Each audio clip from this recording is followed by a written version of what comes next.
Praise is due to Allah. Let me finish this up. Looking in the mirror, Barack Obama became the president. He's on his way out. He cannot run again. So he's doing things that are a little different. I know one of his biggest problems right now is dealing with Minister Farrakhan in the movement towards 10-10-15. You may not hear it or look at it in the news, but you better believe in the Situation Room in the White House they're talking about it and how they're going to handle it. They can't come out and just attack us. They'll be like Mayor Koch in New York in October the 7th, 1985. And he's telling the people, don't go out, and calling Minister Farrakhan a hater and all of that. So he turned out about 30,000 people for us in New York that day, just by his ridiculous statement of attacking the minister. So they're smart enough, because they're old war horses, and they have enough sense to study history. You know, it says in your history lesson, those who fail to learn the lessons of history are doomed to repeat them. So they have to study this. And so what we have is we have our troops. We have this FOI and our sympathizers and those who are brave enough to stand with us. We have Minister Farrakhan, the strongest voice not only in America but throughout the world. He's loved. And when our brother was up here mentioning what happened after the Million Man March, and he named a lot of things, but that trip that he made throughout the world where the doors were open to the Nation of Islam, 36 nations around the world received Minister Farrakhan like a head of state. And it impacted. America was watching. And they didn't take the position of America and say America got a problem with Louis Farrakhan and the Nation of Islam, but they took the position that here's a champion. Here's a man that drew that many people to Washington, talked to them, and then embarked on a trip around the world to defend and make the people of the world know something about the Nation of Islam. Barack Obama, in his last term, he finally makes a trip to Kenya, his home country. And when he gets to his home country, the questions were good. I think he did a good job, except trying to defend something that was not culturally attached to Africa. I want to do something. Brother Earl and Brother Tim, both of them are tall. Is Brother Tim here, or is he out on a break? Oh, there he is right there. I thought maybe he went his lunchtime. He may have went on a lunch break or something. I want to show you something, and then I'm going to close this out. Do you have a laser pointer back there for me? I think, did I give it to someone? I'm going to do this. Bear with me for a minute. I'm going to close this out, and I'll open up the floor for a few questions. And the thing that I disagree with the president, and you have a right to disagree with him. I'm like the minister. I really love him and the idea that we have a black president. I love that. And I know what he's wrestling with. Imagine with all of this racism. Imagine what happened in Baltimore. And they kept pushing for him to come to Baltimore, just a 45-minute ride, but he didn't come.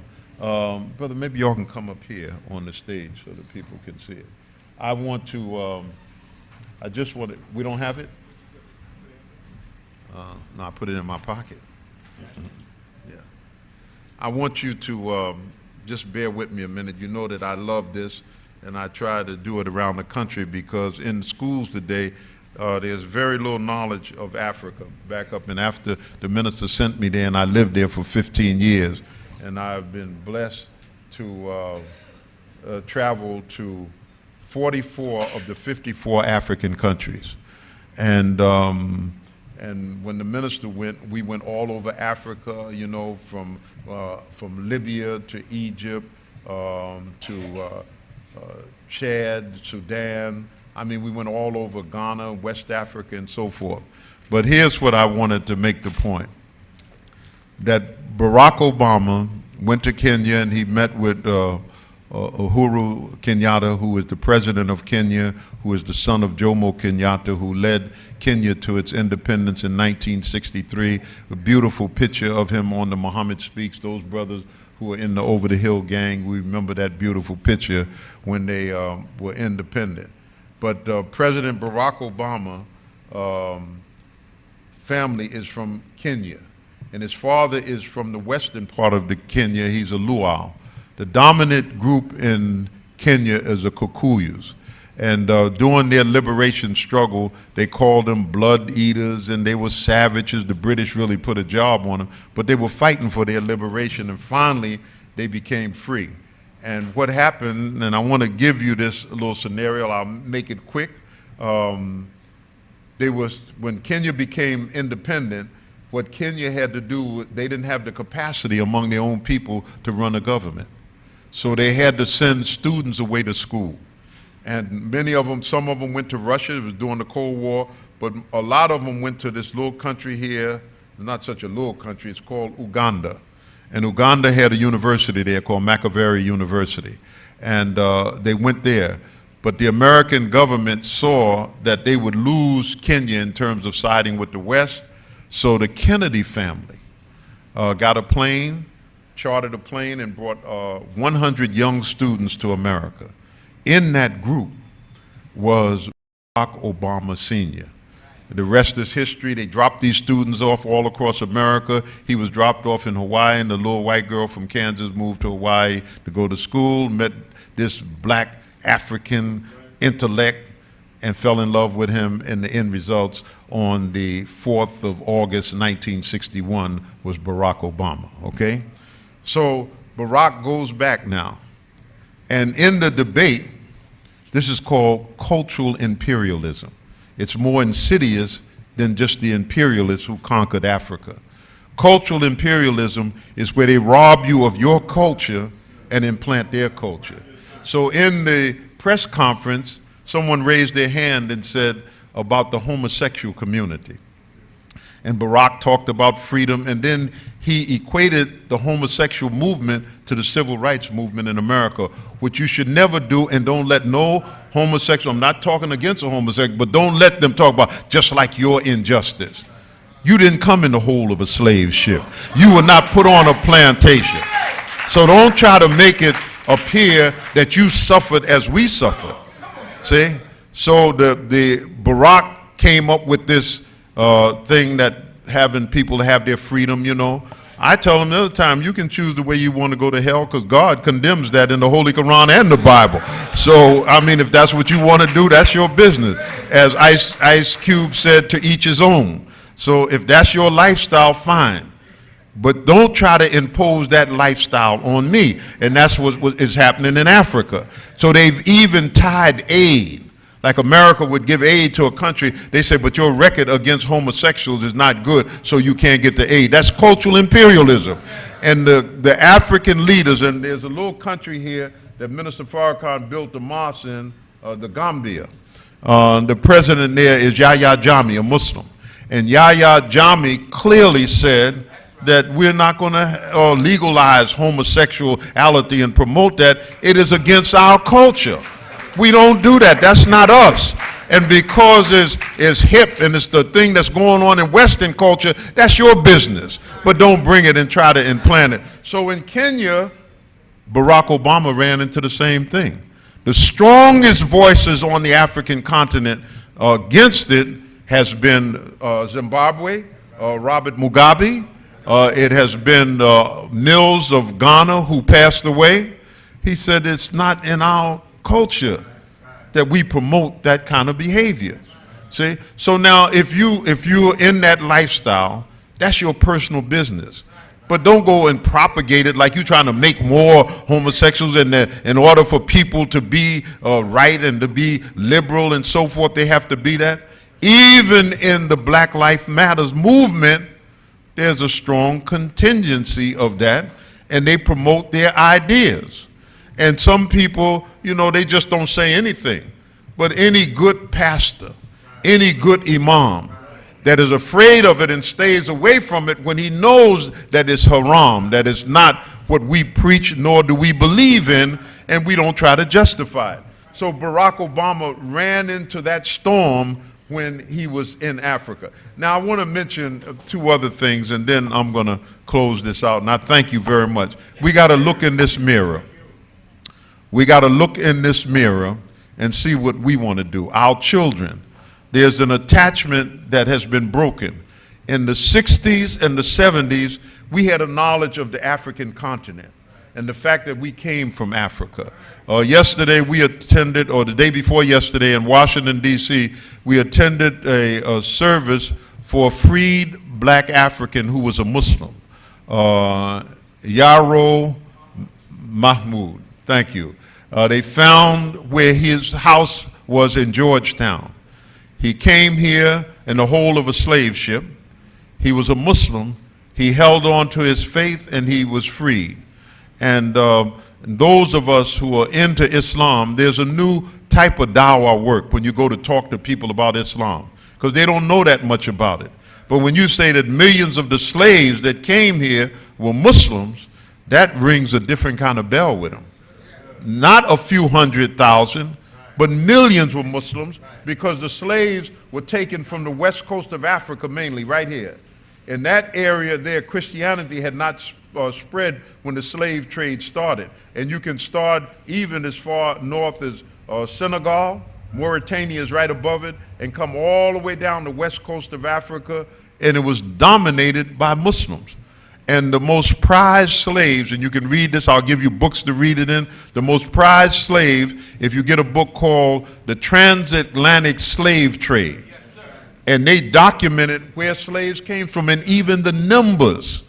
See, we never knew that. We just thought they went with some ships, went offshore, put some black people in the holds of the ship, sailed across the Atlantic, put them on the block, sold them, and it was out. But they recorded it. They wrote down where the slaves came. The book that took 12 years to produce at Yale University is called The Atlas of the Transatlantic Slave Trade. They talk about numbers. The prize slaves were from the Senegambia. And the reason that they were prize slaves, because they knew how to cultivate indigo and rice, mainly. And they want those slaves, so they brought them into the Western Hemisphere, but they were Muslims. So all off the South Carolina coast and all in that area where they left them on the out islands because the white man couldn't stand the heat, they maintained some of their beliefs. In Sylvia Douf's book, Servants of Allah, she talks about the praying. They would go down to the beach early in the morning. And do we have another mosque meeting going next door or something? I hear all that talking. They would go down to the water early in the morning, and they would face towards the rising sun, and the people, the slave masters, was trying to figure out what were they doing, but they were Muslims. Then she writes in a chapter in there, which is most beautiful to me, that the church became the center of activity because they had a level of freedom. But inside of the church, there were Muslims. And so everything that they could do as a Muslim, they could practice it and try to hold on to their faith. But one thing they couldn't do was to make Hajj. So in the center of the church, and you still have it in the tradition, they would put like a tree stump. And they would go around it, and they called it shouting, and they would raise their hands, and as they walked around it, they would throw up their hands and shout. But that's like making Umrah or Hajj.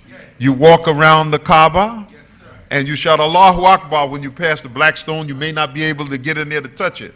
And they were doing that right in a church.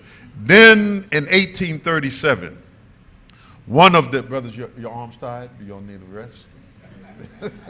Okay, y'all good? Okay. They say that Akbar's up here punishing us. He's going to see how strong these FOI are. I'm going to be finished in 1 minute. Just let me make this point. In 1837, they found a slave, and his name was Abdul Rahman, who could write. And when they looked at what he was writing, it was in the Arabic characters. And they thought that he was writing his biography. And they could not, they took it to a few people, like a Moroccan, I think, to read the Arabic, but he looked at it, he couldn't read it. He could not read it. You read this in this book, this will really capture you.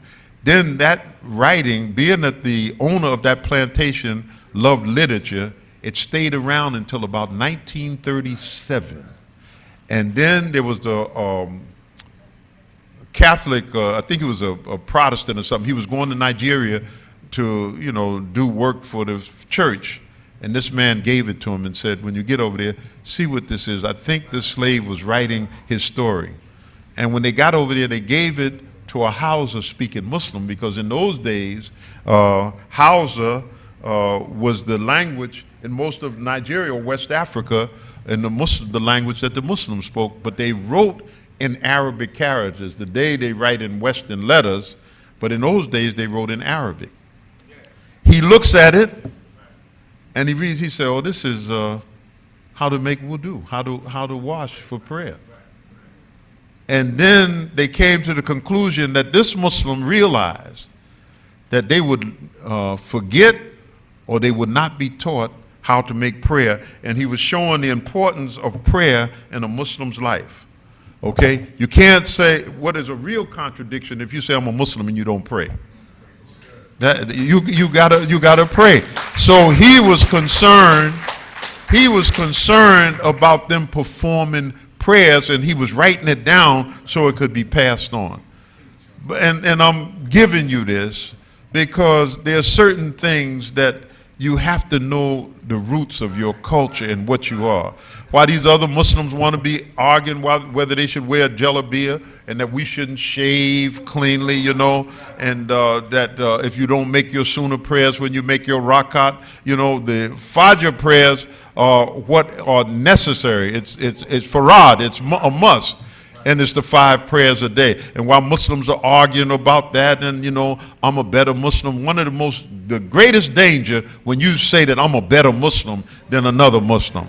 I'm a Muslim, you know, and let God be the judge of who is right or who is wrong, okay? So I want us to take a minute and look in that mirror and be grateful. And for your young children, and I asked you as a brother to help them in their studies of the world and the knowledge of the world. Let them every now and then, I know you can go online and look at a lot of things and turn the television on, but every now and then let them read a newspaper. You have to read everything, but let them know. Newspapers, they say, are fading out, but there's a feel for it. Let them read a book. Say, well, I'm going to get it on my Kindle. You can do that, and that's really good because you can carry 20 books with you when you go on a flight or traveling, but there's no feeling, there's no greater feeling than finish a book, close that last page of that book, and put it on the shelf. You can't get that from a Kindle. Trust me, you can, okay? So you have to, but if you don't encourage the children, if you don't kind of build a library in your home, whether you're building a library with your Kindle, but to have books present and talk about books, then your children will never grow up to be readers. If your children are go into law, law is about reading and being analytical. And I'm encouraging that. That's one of the things in the mirror. What have I done to help myself? During Ramadan, we pick up the Quran and we read it. And if you want to get a good overview of the Islamic, and the Honorable Elijah Muhammad mentioned the religion of Islam. And I know that many of the Sunni Muslims and Salafis and Wahhabis and, you know, so-called Orthodox Muslims, they say that I don't read the religion of Islam because he was an Ahmadiyya.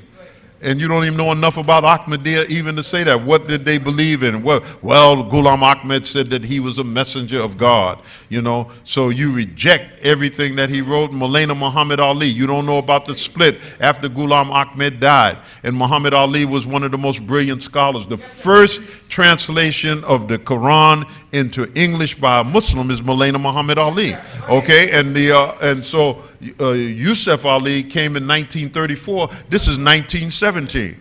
So there is a difference. And then when they say, well, we can't read the Maulana Muhammad Ali, they're not propagating one bit of the Ahmadiyya thinking in this book. They only translate the Quran and do a tafsir on the verses, and it's one of the best you can find, okay? Now there's many more Qurans that have been translated since the Honorable Elijah Muhammad said in order to understand the Quran you should speak, it should be in Arabic in order to really understand it, meaning that you'd have to understand spoken Arabic, not just recite, you know, words like a parakeet or something. But he said there are 2 good translations, and he named the Maulana Muhammad Ali and the Yusuf Ali. Now, that's when he said it, but since then, other scholars have translated, and there's some excellent translations of the Quran. Sometimes I have to read 3 translations to get a flavor of a certain ayat in the Quran that I want. But and the point I'm making, during Ramadan, you read it. When Ramadan is over, you put it on the shelf, and you treat it like a forsaken book. But the Honorable Elijah Muhammad, and looking in this mirror that I'm talking about, said that when you're in trouble in life, what did he say? Nurse the Holy Quran. So go to it and nurse it and ask Allah to guide you to the ayat, to the chapter that will help you as you build, as you move forward, as we work towards 10-10. Keep up your prayers. And then when you get into a dilemma and you're not sure of the way, say a prayer to Allah and ask them to strengthen you and make a decision and move forward. Thank you. May Allah bless you. Assalamu alaikum.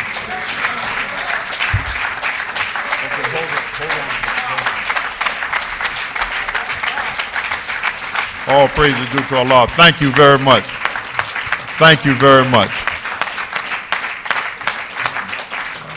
Brothers and sisters, I want to thank you. I just want to make a few announcements. I'm going to take about 3 or 4 questions, you know. Brother Rodney, is it all right? Yes, sir. Okay. Okay. I have a flight to get. I've been gone a week putting my son in Howard University. That was an adventure in itself. All of the rumors that it's a party school are absolutely true. And the rumors that the sisters on the campus outnumber the brothers about 10-1, it's true. And the first thing, I'm registering my son, and I said, well, what are y'all doing tonight? Well, they're having a welcome party for the freshmen. So they had a big party. Then the next night, they had another party. This is a party that we're going to have while we're waiting to get our classes, okay?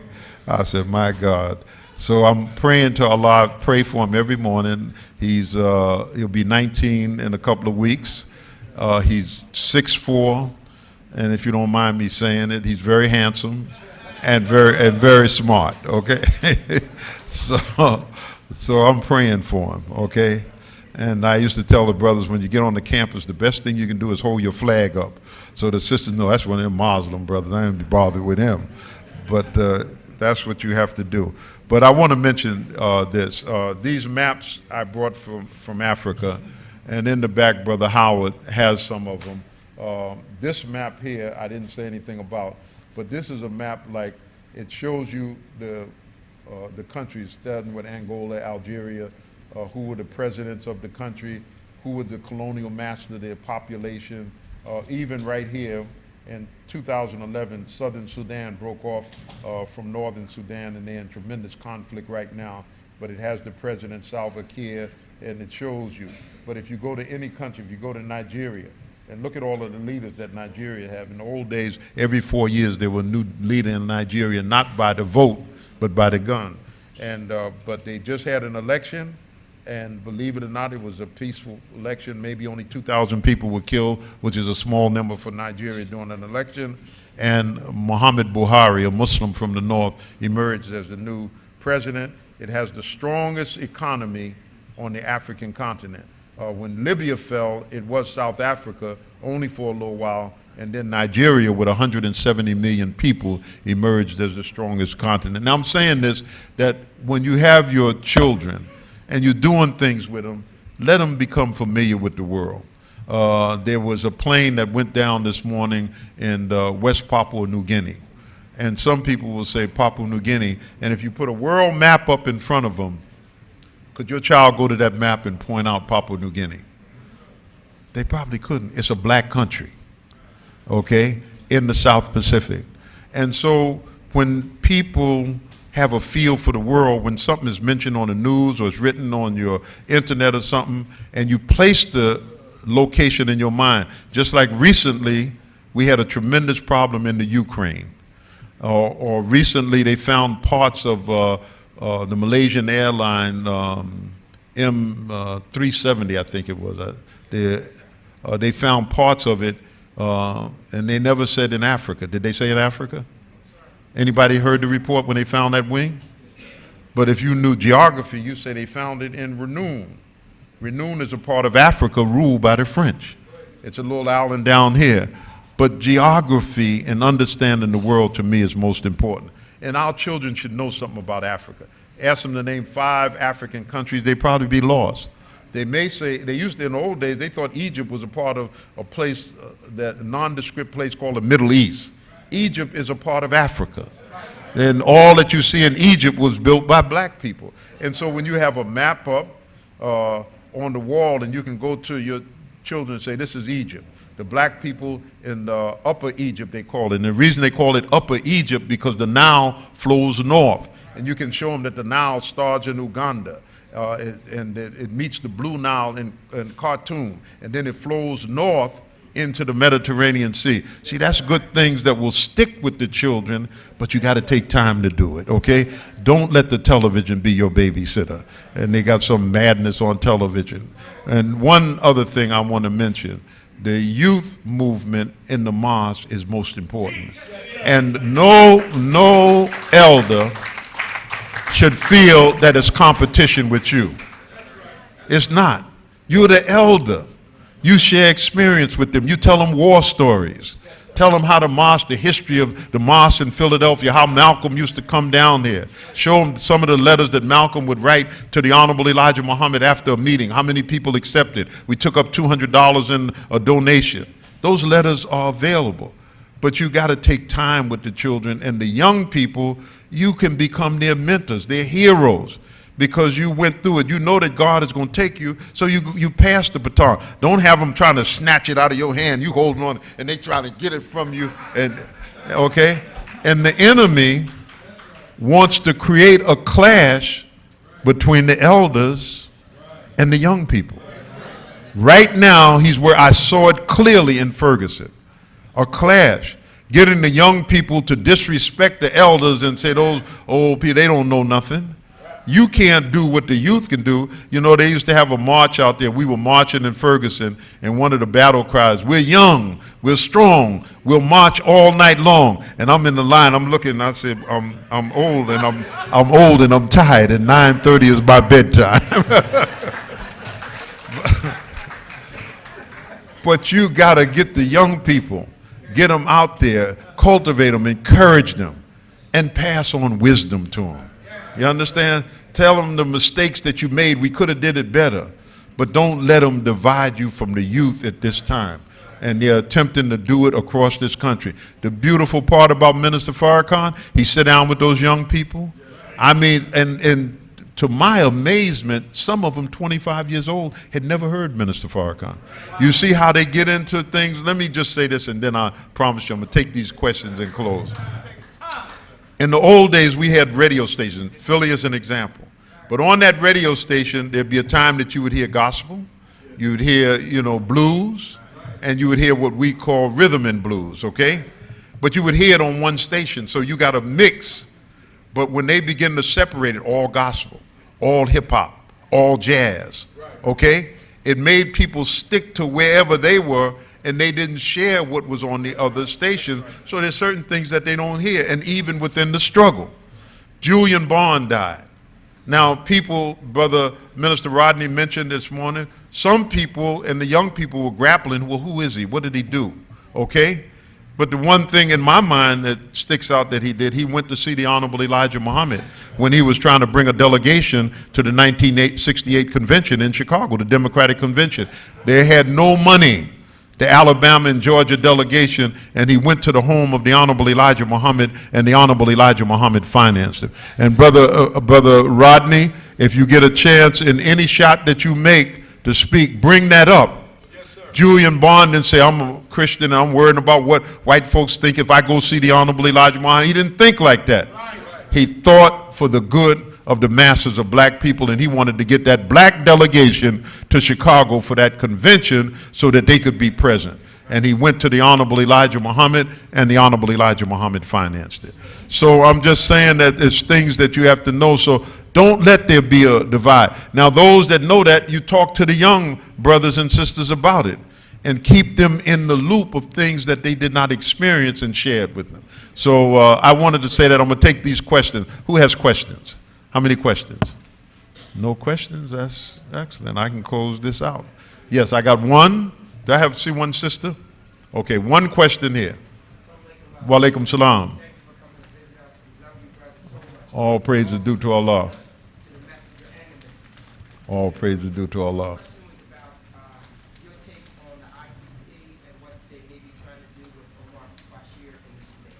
Okay. Thank you. Good question. Brothers, don't go nowhere. I'm sorry. I'm sorry. I'm sorry. Here is, okay. Okay, thank you. Thank you.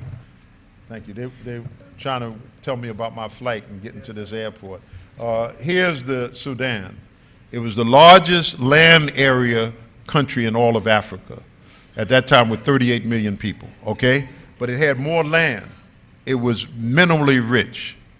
The British in 1956 gave Sudan their independence, but they kept the southern Sudan, where the real black tall people are, they kept it isolated from the north. And what they feared was the spread of Islam. Southern Sudanese who are Christians speak Arabic. And the Arabic language, when you learn it, automatically gets you involved in Islam, because it was through Islam and the revelation of the Quran that the Arabic language was perfected. So the ICC was really set up to prosecute African leaders, not world leaders, even though they threw a couple in there from the Serbs and so forth. And so President Omar Bashir, the latest one, brother, he went to South Africa to the African Union meeting, and then the Western world tried to encourage South Africa to arrest him and have him flown to The Hague and turned over to the International Criminal Court of so-called justice. And the International Criminal Court, America doesn't belong to it, Israel doesn't belong to it, most European nations do not belong to it, because they have committed criminal acts that we could charge them with and bring them into that court. But they wanted to demote African leaders, even though they tried to separate what happened with Charles Taylor from Liberia, but they arrested him, brought him and gave him 50 years in jail, and he's in jail fighting it right now. But he did not cut off one arm, he didn't kill anybody, they say, but he backed a man named Fode Sankour in the country of Sierra Leone. So Omar Bashir, the West has a problem with him, and even the problem of Darfur was centered on the fact of his tremendous support of the Palestinian and that he's a strong Muslim. So their problem with him, they want to seize the Sudan because it has oil, gold, iron ore, tremendous wealth, and the area of the Sudan called Darfur, that they created this thing. I went to Darfur 4 times, maybe 5 times. They created this thing, the Arabs against the Africans, and the Sudanese, 90% of them are my color. And for years, you never even saw a picture of Omar Bashir, for years, because they described him as an Arab, but when you see him, he just looks like a black African. And so this is the problem with the Sudan. I hope I gave you enough, brother. Thank you. Okay, yes. Wa alaikum salam.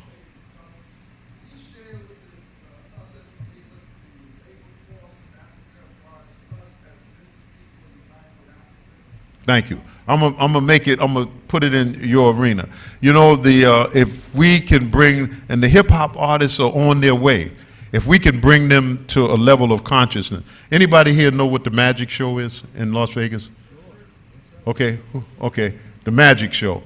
The Magic Show is where you go to have things made and it's selling and so forth. If we can get Africans to come to the Magic Show, to sell their services and their goods. If we can get some of the hip-hop brothers, instead of advertising Air Jordans and putting on, you know, all of these things and that they sell in the store, that you advertise in a company that you don't have to get a dime for, if we can get them to wear something made in Africa, if they want to make their T-shirts or whatever they want made on the African continent, because there's a tremendous labor force here. Some of you have seen in the news about the Africans crossing the Mediterranean trying to get into Europe. The boat sinking, 3,000, 2,000 killed. And what are they going there for? They're going there to work.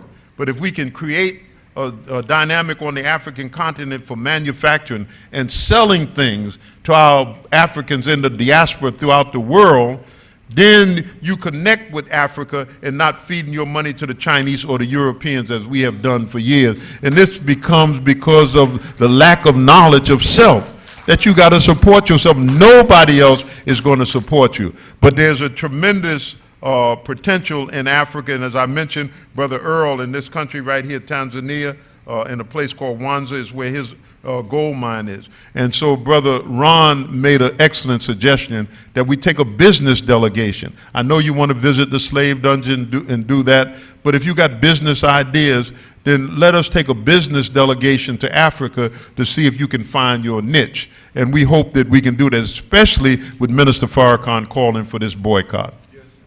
Okay, we're going to take 2 more questions. I see. Let me get the brother here first. Go right ahead. Go right ahead, brother. Excuse me. Could you share some of the history on Kwame Nkrumah? Right. I think he put out a book called Africa Must Unite. Okay, that's a good question. First, Kwame Nkrumah went to school here at Lincoln University. And Kwame Nkrumah, when he was in school here, he came from Ghana, and he saw this mass of black people and the potential of these people if he could connect them to Africa.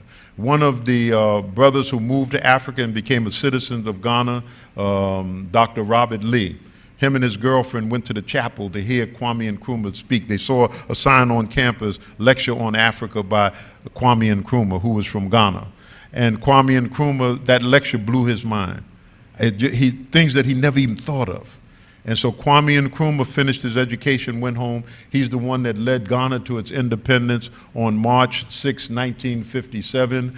And what he wanted to do, that's how Maya Angelou ended up living in Ghana. Julia Lester ended up in Ghana. When Malcolm went to Ghana, he met with the black American community because it was the thinking of Kwame Nkrumah.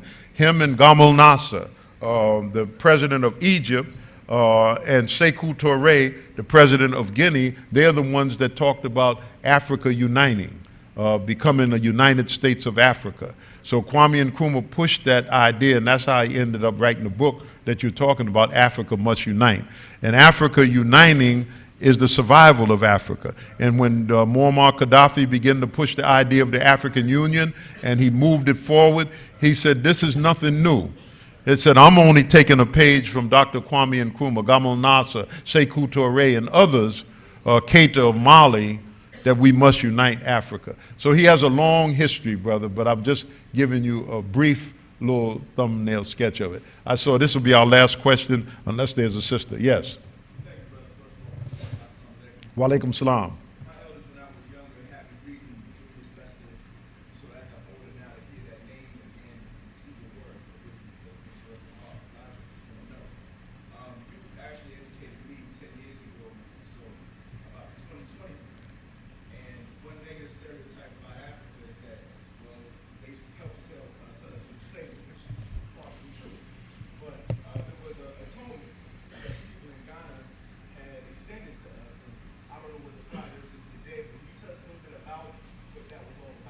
Right.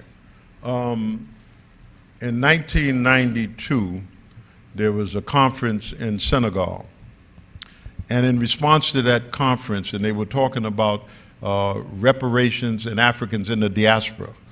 And our targets were on the Western world, Europe and America, because they built their wealth on the slave labor from the African continent. And Henry Louis Gates wrote a response to it. He's a brilliant scholar, but I just have some differences with him in his projection.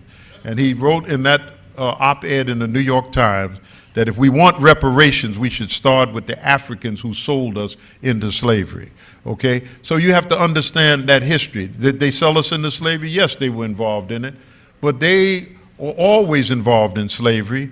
Through warfare, they would capture people, they would hold them, they would trade them back for either some of their captives in warfare. It existed.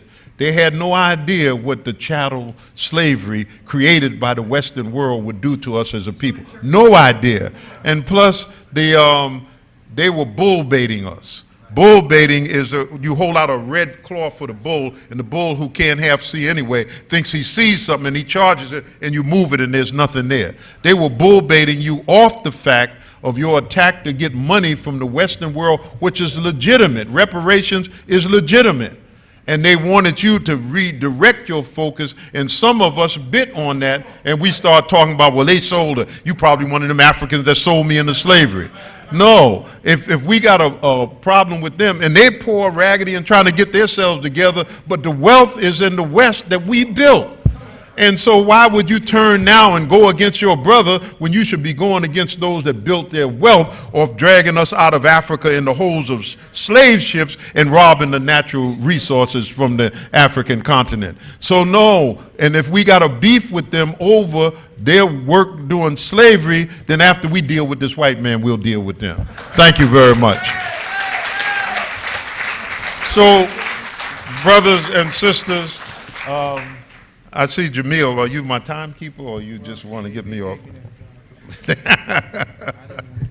But I want to thank you very much, and may Allah bless you. How many are here for the first time? Never been out to a meeting before. All praise is due to Allah. All praise is due to Allah. If you're here for your first, second, or third time and you'd like to become a part of what we're doing, there's not a better time to do it right now. And don't forget, we're human beings. We will make mistakes, and I want you to know this. I want you to know this.